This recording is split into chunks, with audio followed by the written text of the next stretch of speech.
వేణుస్వామి ఇప్పుడు hot topic అయిపోయారు. ఎందుకంటే నేను పాలిటిక్స్ గానీ, ఇటు మూవీస్‌కి గానీ ప్రిడిక్షన్ చెప్పను అని జెప్పేసి అన్నారు. చాలామంది హమ్మయ్య ఇప్పటి నుంచైనా ఆపేశారు అని జెప్పేసి అంటున్నారు. మీరేమంటారు? ఇప్పుడు వేణుస్వామి గారు ఒకరు ఆపేస్తే జాతకాలు చెప్పేయి టీవీ ఫేస్బుక్‌లోను చూస్తే ఎంతమంది ఉన్నా ఒక 25 మంది ఉన్నారు. ఇప్పుడు కూడా వాళ్ళు కూడా ఓపెన్ చేయి జాతకాలు చెప్పాయి ఉన్నాయి. వేణుస్వామి గారు మానేశారంటే ఆయన ఓ నిర్ణయం తీసుకున్నారు. ఆయన చెప్పింది తప్పయింది. ఇంతవరకు చాలా సక్సెస్ అయినాయి. ఆయన సక్సెస్ అయినప్పుడు చాలా కేజ్రీవాల్ అరెస్ట్ గురించి ముందే చెప్పాడు ఆయన. చంద్రబాబు జైలుకి వెళ్తాడని ముందే చెప్పాడు. ఆయన చెప్పిన 80% సక్సెస్ అయినాయి. ఇప్పుడు ఇప్పుడు ఇది మేజర్గా ఇది ఆయన ఛాలెంజ్ చేసి మరీ చెప్పాడు జగన్ వస్తాడని.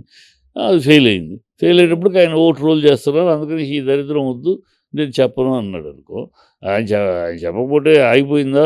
అమ్మయ్య అనుకుంటానికి ఈ జాతకాలు చెప్పేవాళ్ళు ఆగిపోయారా? ఏమి ఉంటాయి. ఆయన అంటే రాజకీయాలు చెప్పను, రాజకీయాలు వ్యక్తిగతంగా ఎవరి పేరు చెప్పను అని అన్నాడు. ఆయన బాధ. ఎందుకంటే ట్రోల్ చేస్తున్నారు, ఇంటి మీదకి వెళ్తున్నారు, బూతులు తిడుతున్నారు. ఇప్పుడు ఒక లెక్క చెప్పాడమ్మా ఆయన జాతకం ప్రకారం. ఆయన లెక్క అన్నీ సక్సెస్ అయినాయి. ఒకటి ఇలాంటి ఫెయిల్ అయింది. చాలామంది ఫెయిల్ అయ్యారు. అనేక ఇంగ్లీష్ ఛానల్స్ కూడా, నేషనల్ ఛానల్స్ కూడా జగన్ వస్తాడని చెప్పారు. ఆఖరిలో అందరినీ తిడతాము మనం. ఇది ఒక్కొక్క లెక్క చెప్పారు. ఒకసారి ఒక్కొక్క క్యాలిక్యులేషన్ ఫెయిల్ అవుద్ది. దానికి వాళ్ళని తిట్టేస్తామేంటి? మాకు జై కొట్టినాళ్ళే, మాకు జై కొట్టిన వాళ్ళందరినీ మేము తిడతాం అంటారు. కాదు కదా. Calculation okay. మీరు మాత్రం గెలిచిన వాళ్ళు మాత్రం ఇంతలో గెలుస్తామని తెలుసా? ఇలా గెలుస్తామని తెలుసా? అంతే. సో ఇట్స్ ఆల్ ఒక క్యాలిక్యులేషన్. ఆయన క్యాలిక్యులేషన్ దెబ్బతింది. దాంతో వదిలేయాలి. అతను పట్టుకుని ఏలాడి వేణుస్వామిని ఏలాడితే కరెక్ట్గా ఆయన చెప్పి సక్సెస్ అయినప్పుడు మరి ఆయనకి పాదాబంధనాలు చేశారా? ఆయన చంద్రబాబు అరెస్ట్ అప్పుడు ఏమీ లేదు, ఊసలేదు వేసేది. చంద్రబాబు జైలుకి వెళ్ళే పరిస్థితి తప్పకుండా ఆయన జైలుకి వెళ్తాడు అన్నాడు. మరి అనూహ్యంగా వెళ్ళాడు కదా జైలుకి. మరి ఆయన జాతకం కరెక్ట్ అయితే ఆయనకు పాదాబంధనాలు చేశారు అందరూ. ఆహా భలే చెప్పారు. లేదు కదా. మంచి చెప్పాడు, తప్పింది జాతకంలో తప్పింది. ఏ లెక్కలో తప్పాడు.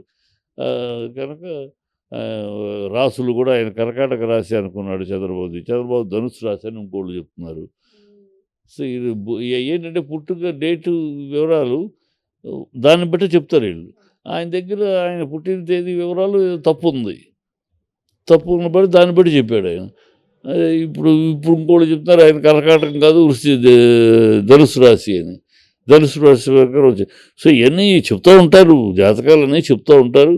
అందుట్లో మనకి గోచారం ప్రకారం దీని ప్రకారం చూసి అవన్నీ మహానుభావులు ఉన్నారు. జాతకం ఏమీ తప్పు కాదు, జాతకం ఏమీ అబద్ధం కాదు. మహానుభావులు చెప్పిన జాతకాలు అక్షరాలు జరుగుతున్నాయి. ఇప్పుడు రామారావు గారికి 60 ఏట రంగం మారాలి, రంగం మారకపోతే మీరు ఉన్న రంగంలోనే ఉంటే పతనం అయిపోతారని జాతకం చెప్పారు ఆయన.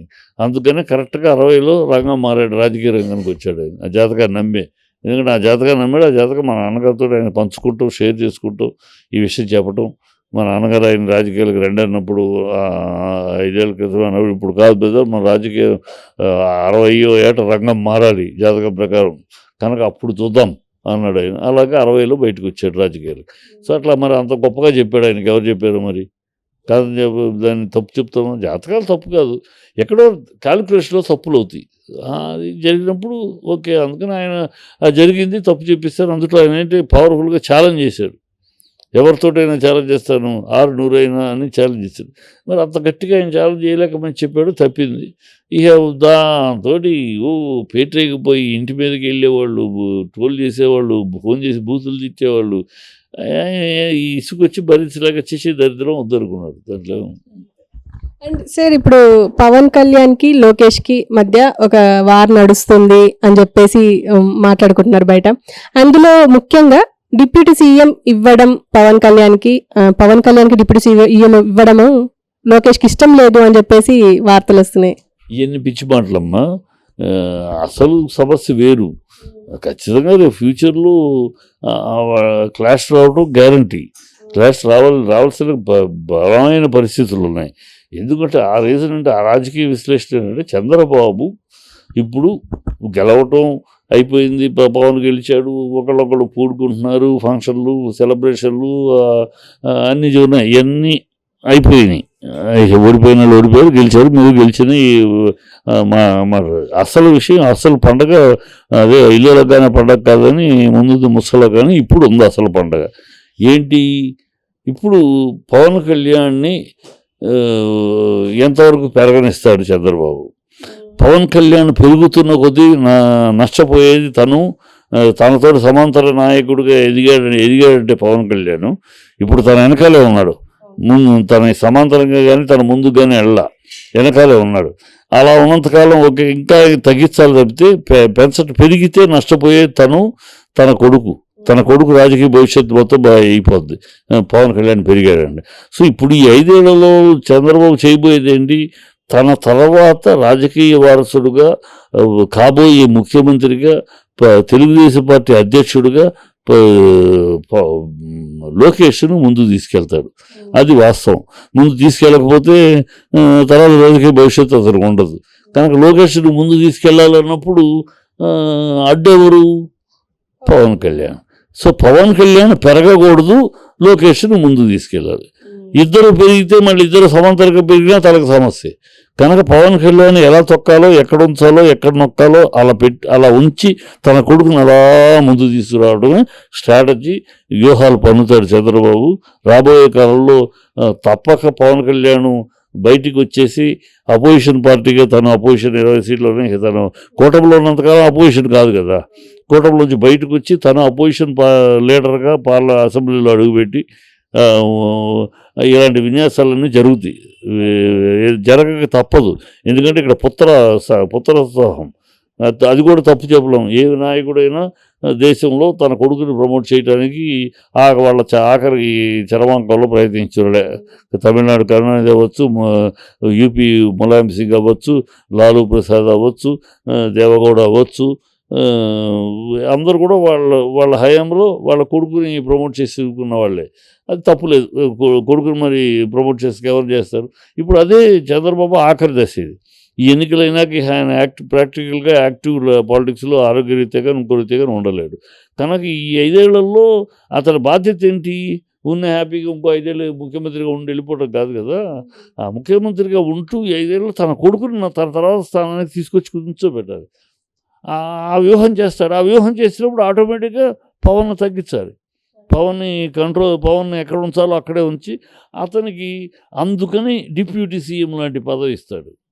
అతనికి ఇచ్చేసేసి ఆ డిప్యూటీ సీఎం పదవికి హోమ్ ఎవడు డిప్యూటీ సీఎం ఇస్తాడు. డిప్యూటీ సీఎం ఇచ్చి ఆ డిప్యూటీ సీఎం ఏం పదవి? ఒక అలంకారప్రియమైన పదం. ఇప్పుడు మొన్న గవర్నమెంట్లో 6 డిప్యూటీ సీఎంలు ఉన్నారు. ఒక అలంకారపరమైన గౌరవము, స్టేటస్సు, స్థాయి, సభాస్థలంలో ప్రథమ స్థానాలు ఇలా ఉంటాయి. ఆ గౌరవాన్ని అలా ఇచ్చేసేసి అక్కడ ఉంచేసి ఇంకో ఇద్దరికి పార్టీ తరఫున జనసేన వాళ్ళకి ఇంకో ఇద్దరికి 2 మంత్రి పదవులు చేస్తారు. హోము, రెవెన్యూ, ఫైనాన్సు ఇవన్నీ ఇవ్వడు చంద్రబాబు. బీజేపీతో గతంలో ఉన్నప్పుడు కూడా ఏమి ఇచ్చాడు? దేవాదాయ శాఖ మంత్రి ఇలాంటివి ఇస్తాడు. ముఖ్యమైన రెవెన్యూ, ఫైనాన్సులు, ఈ హోమ్ మినిస్టర్ ఇవ్వడు. హోమ్ మినిస్టర్ తన చేతులు కావాలి, రెవెన్యూ, ఫైనాన్సులు తన చేతులు కావాలి. మళ్ళీ ఈ 5 ఏళ్లలో ఎంత మనం నెక్స్ట్ రాబోయే 20-30 ఏళ్ళకి సరిపడా కొడుకుకి సరిపడా అన్ని ఏర్పరచుకోవాలి కదా. సో ఇవన్నీ తన దగ్గరే పెట్టుకుంటాడు. అది ఇచ్చే ప్రశ్న ఉండదు. ఇవన్నీ అందుకని వాళ్ళిద్దరి మధ్య గొడవలు ఇప్పుడు రావచ్చు, ఉన్నాయి అంటే తప్పు. ఇప్పుడే లేవు, వస్తాయి ఖచ్చితంగా.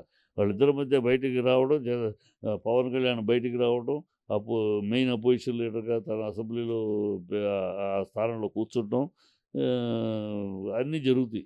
జరగక తప్పదు. ఎందుకంటే చంద్రబాబు తన కొడుకుని ప్రమోట్ చేయటం కోసం చెయ్యక తప్పదు. ఆ చేయటం కోసం పవన్ ఎదగకుండా నొక్కి పెట్టడం కూడా తప్పదు. ఈ 2 జరుగుతాయి. అలా పవన్ నొక్కిపెట్టి మనల్ని ముందు తీసుకెళ్తున్నప్పుడు, లోకేష్ని ముందు తీసుకెళ్తూ ఉంటే మరి పవన్ ఏం చేస్తాడు? చూసి ఊరుకోలేడు కదా. కనుక ఇప్పుడు పవన్ జాగ్రత్త పడాల్సింది, పవన్ ఫ్యాన్స్, పవన్ జన సైనికులు జాగ్రత్త పడాల్సింది. ఊరినే గెలిచేస్తే వాళ్ళ మీద రాళ్ళేస్తాం, వీళ్ళ మీద కొడతాం, రెడ్ బుక్ చూస్తాం, ఈ కాదు. ఈ గాలి సోది వాగుడు, ఈ ఎవరిని పడితే వాళ్ళ బూతులు తిట్టడం, ఎవరిని పడితే వాళ్ళని చేయటం కాదు. వాళ్ళు జాగ్రత్త పడాల్సింది. చంద్రబాబు పన్నబోయి ఈ పద్మ వ్యూహానికి, ఈ వ్యూహానికి ప్రతి వ్యూహం చేయగలిగిన పరిస్థితుల్ని ఏర్పరచుకోవాలి. అలర్ట్గా ఉండాలి మీరు. చంద్రబాబు ఈ పనబోయే వ్యూహానికి తొక్కబోతారు, తొక్కక తప్పదు అతనికి. ఆ పరిస్థితి చేస్తాడు. దాన్ని మీరు అప్రమత్తంగా ఉండి ఎదుర్కొని వ్యూహాన్ని ప్రతివ్యూహం చేయగలిగే సలహాదారులు ముఖ్య వాళ్ళని పవన్ ఏర్పరచుకుంటాం. ఫ్యాన్స్ అప్రమత్తంగా ఉండడం అవ్వాలి. అది లేకపోతే అరుపులు కేకలతోటి అయితే కాలక్షేపం అయిపోతే అయిపోద్ది. మీరేమో తొక్కేస్తారు అని అంటున్నారు. కానీ జనరల్గా ఇవాళ ఒక ప్రోగ్రామ్ జరిగింది, అదొక ఫంక్షన్. ఆ ఫంక్షన్లో మాత్రం అంటే ముగ్గురం సమానంగా కూర్చోవాలి అని చెప్పేసి సీటు మార్చేసి చూశారు కదా. అది విన్యాసాలు చంద్రబాబు బాగా చేస్తాడమ్మా, చాలా గొప్పగా చేస్తాడు. ఈ విన్యాసాలు చేయటం అలా చేసి ప్రజల్లో మంచి అభిప్రాయాన్ని ఏర్పరచుకుని కొడతారు దెబ్బ అని. అది అతను ఇవాళ ఇదేదో నేను వేరే విధంగా చెప్పలేదు, రాజకీయ విశ్లేషణగా చెప్తున్నా. ఇది ఖచ్చితమైన చంద్రబాబు తన కొడుకును ప్రమోట్ చేయకుండా నేను చాలా జెంటిల్గా నా కొడుకును కాదు పవన్ ముందుకు తీసుకెళ్తాను అని చెప్తే, అది నమ్మితే మనలాంటి మూర్ఖులు మరొకరు ఉండరు. చంద్రబాబు తన కొడుకునే ప్రమోట్ చేస్తాడు. ఆ కొడుకుని ప్రమోట్ చేస్తున్నప్పుడు న్యాచురల్గా అడ్డెవరు? ఇది 1+1=2 అంతే. తన కొడుకుని ప్రమోట్ చేస్తున్నప్పుడు ఇవాళ ఉన్న పరిస్థితుల్లో తన కొడుకుని ప్రమోట్ చేస్తుంటే అడ్డు పవన్ కళ్యాణ్ అడ్డుపడతాడు. అదేంటి పవన్ కాదని జగన్కి ఇస్తారు, లోకేష్కి ఇస్తారని అడిగే ప్రశ్న వస్తుంది.